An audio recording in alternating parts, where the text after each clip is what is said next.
Live from our 7 Tasmania studios, your nightly news with Kim Miller begins now. Good evening everyone. Health workers are being offered big election incentives by both major parties. Labor's announced it will pay for hundreds of degrees and hand out permanent contracts as the Liberals look to woo mainlanders. Looking to fix Tasmania's health system, Labor says staff are the key. We will work with them and we will work together to create a better health system. This policy is all about the backbone of our healthcare system. Offering to cover the HECS debt of 320 paramedics, nurses and allied health workers, add childcare centres to each major hospital and make 500 contracted or casual staff permanent. The reality is that if we can offer people permanent employment, we will be able to keep staff longer. The staff turnover is a huge burden on our health system. The Liberals announcing their own incentives for nurses and midwives, $15,000 for relocating mainlanders and $10,000 for Tasmanian graduates. Also pledging to build a new Northern Heart Centre so those in the area don't have to travel for care. I don't have the heart function rate to be able to fly over in a day and back, so transferring through the airport's a one-day event, going to the appointment's a one-day event, coming back on the airport's another day event. This heart centre will save lives. It will include 16 cardiac care beds. But a decision to declare a proposed wind farm at Whaleback Ridge a major project has drawn the ire of Labor.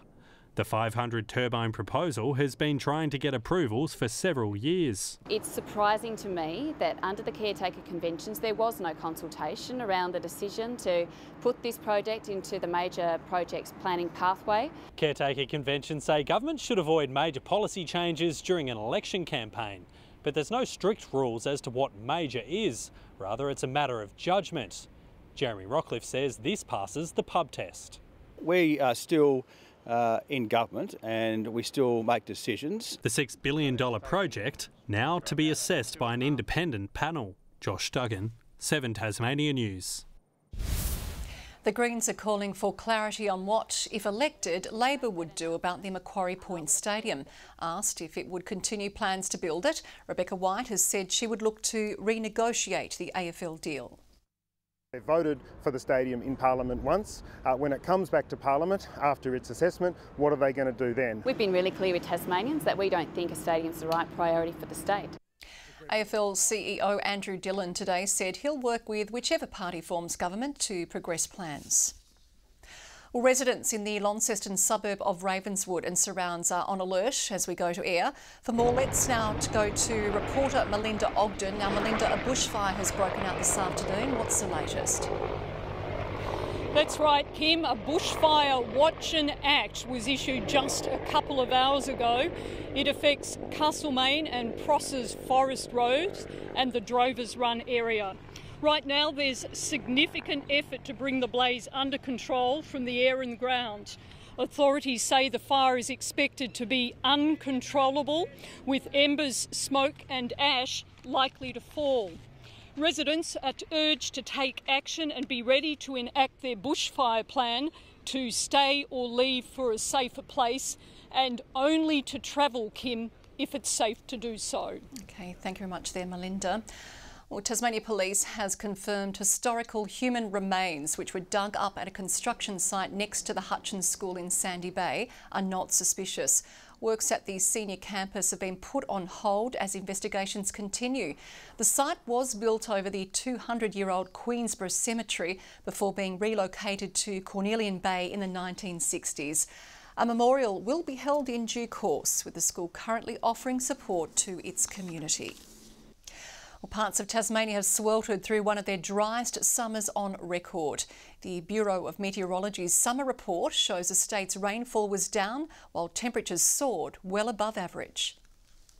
A local icon that nearly missed out on its annual opening, drawing hundreds to the region. The famous Hagley Corn Maze was almost a non-starter. We got the crop up and going, but then we just never got another rain. A bone-dry summer forcing the owners to turn on the taps. 10 days from opening, it was only up to the chest, and I said, you know, Rowan, we are not going to have a maze unless we actually water it. Northern Tasmania not the only area feeling the pinch. The Bureau of Meteorology's summer report shows the state's rainfall was 16% below average. Some areas setting new records. A lot of South and King Island experiencing one of the lowest summers in the lowest 10% on record. I've just never seen it like this before.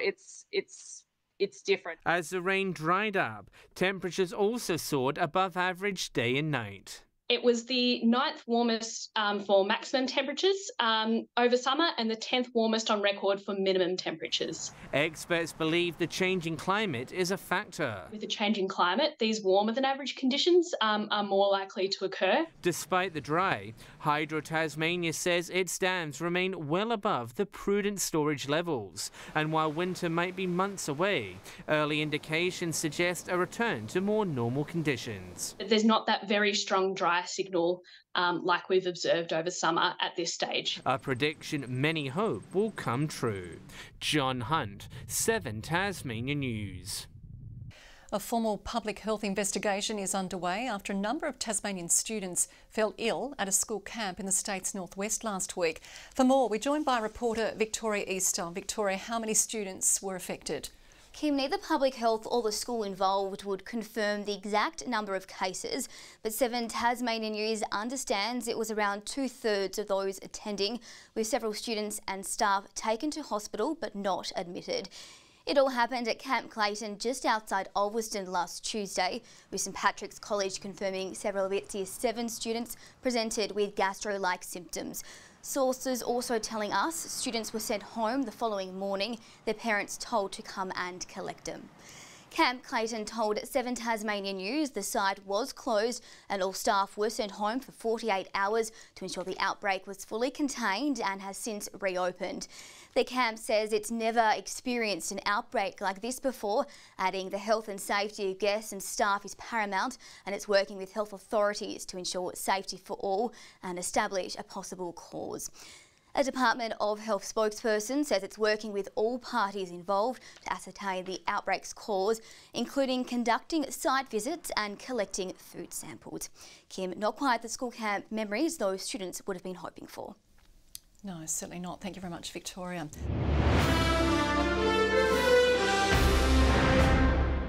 The Mental Health Council of Tasmania is calling for a greater emphasis on preventative actions. The sector's peak body says it wants to work with the new government to implement strategies. We shouldn't be narrowing it down to managing a diagnosis. It should actually be about providing those supports to ensure that person is flourishing. How can we actually invest more money into early intervention and prevention services to prevent young people from needing that intensive support in the first place? Building community awareness of mental health strategies was also named a priority. And the City of Hobart wants the next state government to help people or get people on their bikes, calling for a boost in spending on bicycle infrastructure. Among the requests, $5 million a year to upgrade the Greater Hobart commuters cycling network.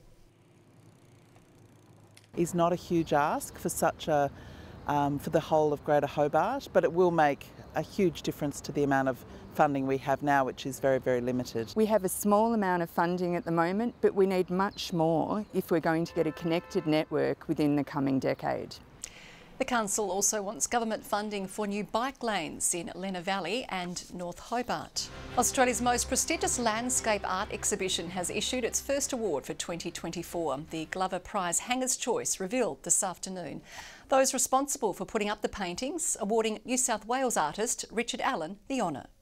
Lake St Clair is the deepest lake in Australia, and we thought that he's captured that sense of depth and stillness with the most minimal of paint strokes. We define the landscape very broadly, and it really is up to the artist's interpretation of what that is and to bring their own personal experience and skills to that definition.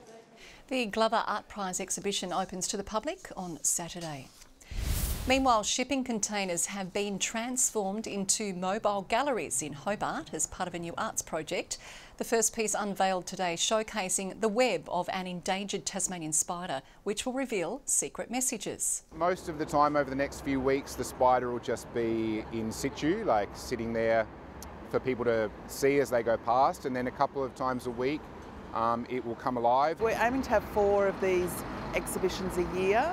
So each artist is provided with $5,000 to create their art. Each quirky installation will be on display for 2 months. There wasn't a seat in sight as a full crowd packed into the Clifford Craig International Women's Day lunch in Launceston, hearing from award-winning journalist Liz Hayes, the well-known media personality, today drawing on her own stories and experience of growing up in a rural town. I have a strong rural health bent based on coming from a country town myself. It turns out, I guess, after all these years, I've had some extraordinary experiences in life and done some amazing stories. Is to raise awareness for women, and as you'd appreciate, in hospitals, predominantly our employees are predominantly women. International Women's Day is on Friday. Hundreds of kids have descended on the Mona lawns to learn more about growing vegetables and healthy eating. As the financial pressures hit more Tasmanian families, the event's hoping to inspire little ones to grow veggie gardens of their very own at home. Veggies galore, for entertainment, for eating and even for making necklaces. 900 students from 14 southern Tasmanian schools participating in the annual Plants Are Energy program. Today we're reinforcing the learning that's happening in our schools with our School Kitchen Gardens program, learning about the health benefits of growing and preparing their own food. Kids stepping away from the classroom and into Mona's backyard, getting involved in a range of outdoor activities. Mostly about the music. I want to get my face painted. It's something Tassie schools are pushing even more as the cost of living pressures grow. Having the skills to grow your own food means you have access to this beautiful produce, which really costs a fortune in supermarkets, but also isn't as good. 24 schools statewide have adopted the 24 Carat program, introducing veggie gardens and cooking classes into the curriculum. We have pumpkin, I think we grow big cabbages too. Yeah, cabbage and carrots. A chance for these kids to sample something new. What did you try? Kale. What did you think of it? It was pretty good. We made kale chips. Ruby Cairns, 7 Tasmania News. Tasmania's future engineers have taken their first steps towards securing a job at a specialised careers fair. Students were able to meet with employers and learn more about internships and graduate programs. Taswater was one of 26 businesses to appear at the event. The company says having a pipeline of graduates is critical for their business.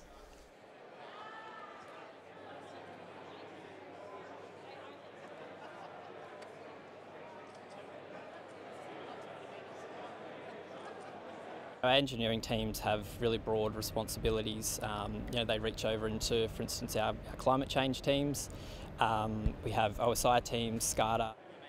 More than 100 students passed through the Engineers Australia Expo.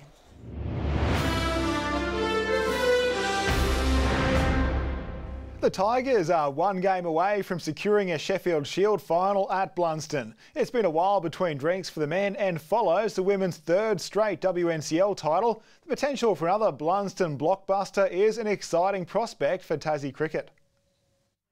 The last time Tasmania lifted the Sheffield Shield was 11 years ago after a hard slog against the Bulls at Blunston. They're 4 off the outside edge of Ricky Ponting. Monday's win over Victoria putting the Tigers in the box seat to bring the decider home again. And there's no reason why they won't break the drought. I think everyone's confidence is always a little bit higher when you are winning, and if there are any cracks, it can usually paper over it quite nicely. Carlisle is credited with halting Victoria's march, finishing the second innings with a career best 4 for 68. It's quite nice to feel like I bowled the way that I usually can bowl. I felt like potentially the game before I was a little bit timid in my approach. But the Tassie Quick is also full of praise for all-rounder Beau Webster, series-leading run scorer and top 20 wicket taker. I think he really relishes the opportunities when we are in tougher situations, that he's able to kind of get us out of there and then put us right back on top. Tasmania only needs to secure a draw against the Redbacks to guarantee the home final, but that's not the plan of attack. We'll be going into that game wanting to win and making sure that we keep the momentum that we spoke about earlier on and locking in a Shield final, because I think it'd be a fantastic spectacle for cricket in Tasmania. And Jimmy Webster has been handed a massive 7-match ban by the AFL Tribunal, pleading guilty and apologising for that high bump that left North Melbourne skipper Jai Simpkin concussed and out of round 1. The lengthy suspension sets a strong precedent for how the Tribunal will treat high contact this season. I'm really sorry about what happened on the weekend. It's something I'm really embarrassed about. This is something we really want to stamp out of our game. So yeah, I'm going to miss a fair chunk of footy this year. Roos coach Alistair Clarkson faces a fine for his verbal attack on Webster and fellow Saint Dougal Howard. Good evening. Hobart and Burnie 27 today, Launceston 26 and Devonport atop of 22. And when it gets warm, it's always warmer in Fingal, as it was today, 30 degrees there. St Helens reached 29, Bushy Park 26, Flinders Island 25, Smithton, Friendly Beaches and Grove all on 24, King Island 22, a bit cooler and 20 at Strawn. Cloudy conditions today over the west, but clear over most of the state. Situation further north, stormy weather is over the northwest of the country along with Cape York and western New South Wales and Queensland. Patchy low cloud over central areas. Tomorrow a high over Tasmania pushes a ridge up over the New South Wales coast. The trough lines evident over the usual areas.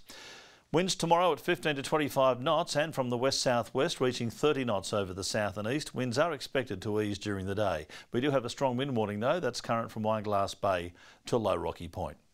Fine again tomorrow for nearly everyone, 22 for Hobart, 22 also for Cygnet, partly cloudy, New Norfolk a top of 24, Launceston fine and 25, 22 the top for Devonport, sunny for Campbelltown, a dry 25 there, 21 for Burnie and partly cloudy, cloudy for Strawn, 20 the maximum, 25 the high for Smithton. And in the east, fine. Mostly sunny, St Helens 20, 21 for Swansea, 23 the top for Fingal, bit of a drop on today.